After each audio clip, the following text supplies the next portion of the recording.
तो 10th science का हम पहला चैप्टर पढ़ रहे थे। तो आज के वीडियो में आप देखेंगे अपनी बुक का पेज नंबर 6।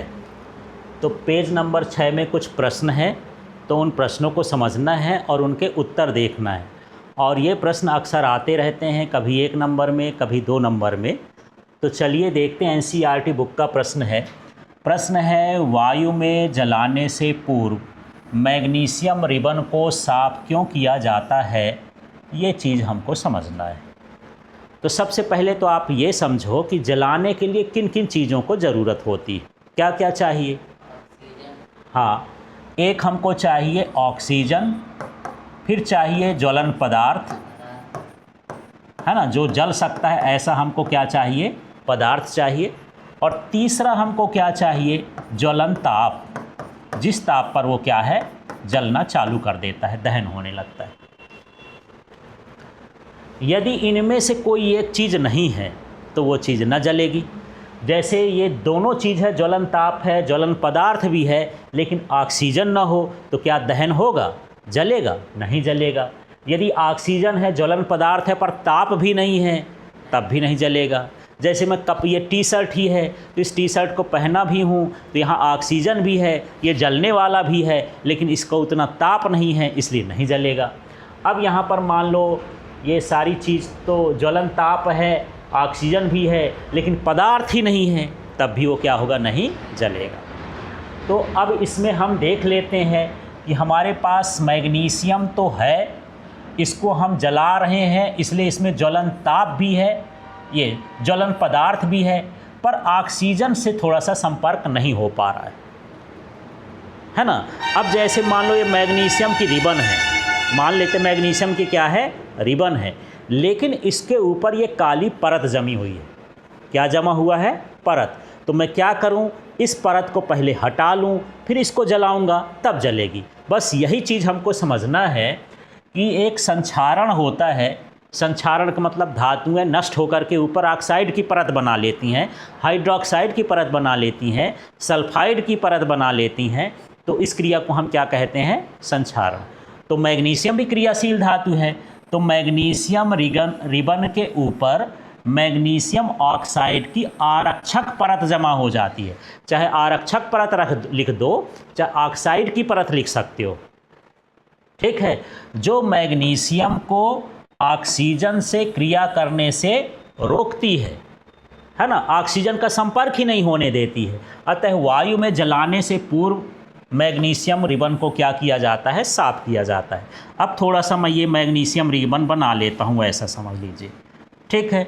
अब ये मैग्नीशियम रिबन के ऊपर ये मान लेते हैं कि इसमें जो है ये एक ऑक्साइड की इसके ऊपर क्या जम गई, परत, ठीक।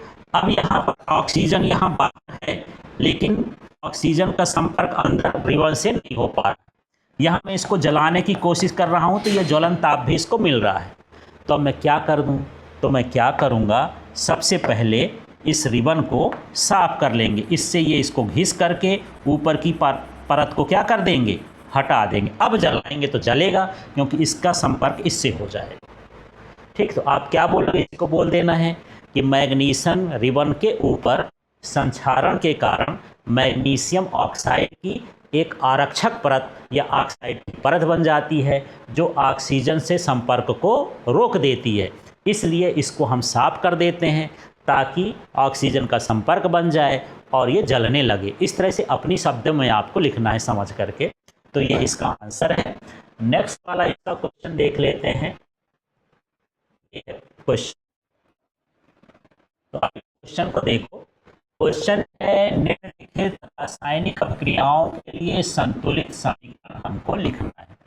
ये जो हमारा प्रश्न है, इसमें ये शब्द समीकरण है, शब्दों में दिया है, उसको हम संकेत में लिखेंगे। परमाणु की संख्या को एक दूसरे के उत्पाद और अभिक्रिया की तरफ बराबर करेंगे तो ये क्या बनेगा, एक संतुलित समीकरण बनेगा। यहाँ पर देखो क्या लिखा है, हाइड्रोजन, साथ में लिखा है प्लस क्लोरीन, और यहाँ पर ए लिखा है हाइड्रोजन क्लोराइड, ये बनेगा। तो हाइड्रोजन के लिए देखो संकेत क्या होता है, H2, क्लोरीन के लिए संकेत क्या होता है, Cl2। प्लस को उसी तरह से उतार देना है, ए को इधर उतार देना है, हाइड्रोजन क्लोराइड या इसी को हाइड्रोक्लोरिक अम्ल बोलते हैं, उसका सूत्र होता है HCl। इतना तो बन गया, लेकिन हाइड्रोजन इधर कितना था 2, लेकिन यहाँ हाइड्रोजन कितना था 1, इसलिए इसके सामने यदि हम 2 लगा दें तो हाइड्रोजन भी 2 हो जाएंगे, ये 2 हाइड्रोजन का भी कहलाएगा, ये 2 क्लोरीन का भी कहलाएगा, तो हाइड्रोजन भी 2 हो गए, क्लोरीन भी 2 हो गए, यहाँ भी क्लोरीन 2 है, हाइड्रोजन 2 हैं, ये कैसा समीकरण कहला गया, संतुलित समीकरण कहला गया। ठीक है, अब यहाँ पर हम देख लेते हैं इसका दूसरा वाला। तो आप दूसरा देखिए, यहाँ पर लिखा है बेरियम क्लोराइड। तो आपको सबसे पहले तो यही सोचना है कि बेरियम क्लोराइड का संकेत क्या होता है, सूत्र क्या होता है। तो यहाँ पर आ जाओगे तो बेरियम क्लोराइड को हम ऐसा लिखते हैं Ba माने बेरियम और Cl माने क्या हो गया, क्लोराइड। इसके बाद आगे चलते हैं, प्लस लगा है तो यहाँ पर क्या लगा देंगे, प्लस। इसके बाद एल्यूमिनियम सल्फेट। तो एल्यूमिनियम सल्फेट का सूत्र क्या होता है, Al2SO4 थ्राइस। इसको क्या पढ़ेंगे, Al2SO4 थ्राइस, एल्यूमिनियम सल्फेट हो गया। यहाँ पर ये एरो का चिन्ह है, एरो कहीं दे दिए।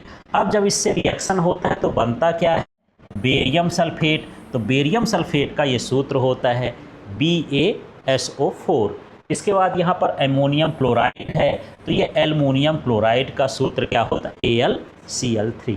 इस तरह से आप, सबसे बड़ी बात है कि अभी मैं बता रहा हूँ आपको समझ में भी आ रहा होगा, लेकिन ये रिएक्शन के जो संकेत हैं भूल जाते हैं। इसको आप लिख करके 1-2 बार प्रैक्टिस करिए। आप जान रहे हैं कि एल्यूमिनियम सल्फेट है, पर जब सूत्र लिखने बैठते हैं यार क्या होता है, तो पता चला AlSO4 लिख दो। ऐसा नहीं है, उनका सूत्र फिक्स है, बदल नहीं सकते हो। इस तरह से इसको हम बना लेंगे। सूत्र बनाने के बाद आप देखेंगे कि इसको अब हमको संतुलित करना है। तो यहाँ पर देख लेते हैं एक तरफ से, तो यहाँ बेरियम कितना था, यहाँ बेरियम कितना था 1, कोई बात नहीं है। क्लोरीन का कितना था यहाँ पर 1, लेकिन यहाँ पर क्लोरीन कितना है 3, इसलिए यहाँ पर हम 3 लगा दिए हैं। अब यहाँ 3 के चक्कर में बेरियम भी 3 हो गया, क्लोरीन भी 3 हो गया, है ना। तो यहाँ तो बेरियम कितना था 1, तो यहाँ हम 3 लगा के बेरियम को क्या कर दिया, 3 कर दिया। इसके चक्कर में सल्फेट कितने हो गए, सल्फेट कहाँ 12 हो जाएंगे, सल्फेट कितने हो गए 3, और ये कितने हो गए ऑक्सीजन 12। अब यहाँ भी हम ऐसा सोचते हैं, तो यहाँ पर देख लेते हैं, यहाँ पर सल्फेट है, S कितना है ये 3, और O और ये 3 चको 12, मतलब यहाँ पर इस तरह से मैच है। तो सारी संख्या को मिला करके हमको इसे बैलेंस करना है। बैलेंस करने के बाद हम नेक्स्ट वाला देखते हैं जो हमारा सोडियम क्लोराइड का। तो सोडियम को क्या लिखते हैं Na, जल को क्या लिखते हैं H2, प्लस को प्लस ही लिख देंगे, और इसके बाद एरो को हम क्या लगाएंगे, ये है ना। सोडियम हाइड्रोक्साइड को क्या लिखेंगे NaOH, और हाइड्रोजन को हम क्या लिख देंगे H2, ये प्लस का साइन है तो ये लिख देंगे। मेन आपसे इन शब्दों के सूत्र आना चाहिए कि क्या लिखेंगे। ठीक है, इतना लिखने के बाद अब बारी आती है कि हम इसको संतुलित कैसे करें। तो संतुलित करने के लिए देखिए, यहाँ पर हाइड्रोजन की बात कर रहे थे, तो यहाँ पर हाइड्रोजन कितना था 2, यहाँ पर हाइड्रोजन कितना था 2, और एक कितना था 3, है ना। तो इसको पूरा करने के लिए हम यहाँ पर क्या लगाएंगे 2, हाइड्रोजन कितना हो गया 2, और 2 इसमें कितने हो गए 4, यहाँ भी 2 लिख दिए तो हाइड्रोजन कितने हो गए 4। ऑक्सीजन कितने हैं यहाँ से देखो 2, और यहाँ 2 लिख दिए तो ऑक्सीजन कितने हो गए 2। फिर यहाँ पर देखो सोडियम कितने हैं यहाँ 2, तो इस सोडियम के पीछे भी हम 2 लगाएंगे तो 2 Na हो जाएगा। इस तरह से आपको हिट एंड ट्रिक मेथड से, माने दिमाग से सोच के ये आप इसको संतुलित करेंगे। तो इसका सही तरीका ये है कि आप इसे जो है प्रैक्टिस करें, ये प्रैक्टिस की चीज़ है, तब आप इसको सीख पाएंगे अच्छे से। अब देखिए यहाँ पर हमारे पास है तीसरा प्रश्न, निम्नलिखित अभिक्रियाओं के लिए उनकी अवस्था के संकेतों के साथ संतुलित रासायनिक समीकरण लिखिए। और ये सब NCERT के हैं, 3-3, 4-4 नंबर में आ जाते हैं, इसलिए इनकी प्रैक्टिस करना है आपको। तो देखो, जल में बेरियम क्लोराइड, तो यहाँ से भी देखते जाना है, ये मैं सूत्र लिखा हूँ। बेरियम क्लोराइड को क्या लिखे BaCl2, और जल में घुला है तो जल के लिए हम क्या लिखते हैं, AQ। इसकी अवस्था भी दी है इसमें। फिर यहाँ तथा की जगह हम क्या लगा देंगे, प्लस। फिर क्या है, सोडियम सल्फेट का विलयन है, तो ये सोडियम सल्फेट हो गया Na2SO4, और विलयन माने वो भी जल में घुला है तभी विलयन है, उसमें अवस्था में क्या लिखेंगे, AQ। से अभिक्रिया करके, तो वहाँ तीर नहीं लगा है, तीर आपको लगाना है कि उसके बाद बनता क्या है। तो यहाँ क्या बन रहा है, देख लो इसमें क्या बनता है। तो हाँ, ये बन रहा है अभिक्रिया करने के बाद सोडियम क्लोराइड। तो सोडियम क्लोराइड का सूत्र क्या है, NaCl। ये विलेय होगा, घुलनशील होगा, इसलिए जल में विलेय है तो हम AQ लिख दिए। और साथ में क्या बनता है, बेरियम सल्फेट का अवक्षेप। तो बेरियम सल्फेट SO4 हो गया, अवक्षेप। ये ठोस कण होते हैं जो घुलते नहीं, अघुलनशील कण होते हैं। कभी कभी पूछ देता अविक्षेप क्या है, तो अघुलनशील ठोस को हम क्या बोलते हैं, हाँ अविक्षेप बोलते हैं। ठीक है, और इस क्रिया को क्या बोलेंगे, अवक्षेपण क्रिया। जिसमें अवक्षेप बनता है उस क्रिया को क्या बोलते हैं, अवक्षेपण। इसके पहले पढ़ चुके हैं। तो इस तरह से हम इसको बनाएंगे। इतना बनाने के बाद हम यहाँ पर ये देख रहे हैं कि यहाँ पर सोडियम कितना है, 2 है, लेकिन यहाँ सोडियम 1 ही है, तो ये 2 लगाएं। इसके चक्कर में सोडियम तो 2 हो गया, क्लोरीन कितने हो गए भाई, 2। यहाँ पर क्लोरीन कितने हैं, 2 मिल रहा है। इसके बाद यहाँ पर देखें बेरियम कितना है, 1, यहाँ भी बेरियम कितना है, 1। सल्फेट कितना है, 1, यहाँ भी सल्फेट कितना है, 1। इस तरह से ये संतुलित हो गया। तो इस तरह से हमको इसका संतुलित समीकरण देखना है। नेक्स्ट वाला देखते हैं, इसका दूसरा वाला, सोडियम हाइड्रोक्साइड का विलयन है जल में। तो सोडियम हाइड्रोक्साइड को क्या लिखते हैं, NaOH, और जल में है तो क्या लिख दिए, AQ। ये भी लिखना है, ये मत सोचना कि समीकरण आप लिख दोगे इस तरह से आएगा तो उससे मिल जाएगा, इसमें नंबर कट जाते हैं, इसलिए इसकी अवस्था भी लिखना है, उसमें दिया रहेगा। जिसमें न दिया रहे तो ज़रूरी नहीं है, पर जिसमें दिया रहेगा उसकी अवस्था लिखना पड़ेगा। और कौन रिएक्शन कर रहा है, हाइड्रोक्लोरिक अम्ल। तो हाइड्रोक्लोरिक अम्ल का यहाँ पर क्या लिखा है, विलयन, इसलिए HCl, और ये क्या हो गया, AQ, और ये रिएक्शन कर रहा है तो यहाँ प्लस लगा दिए। अब ये बनाते क्या हैं, प्रोडक्ट क्या बन रहा है, इस अभिक्रिया से सोडियम क्लोराइड बनता है। तो सोडियम क्लोराइड NaCl है, और ये विलयन प्राप्त होता है। विलयन माने ये क्या है, AQ। विलयन का मतलब क्या है, AQ। तथा क्या बनता है, जल। जल क्या कहलाए, H2O। तो ये लिक्विड फॉर्म में रहेगा, यहाँ L लिखा, ये समझ लेना है।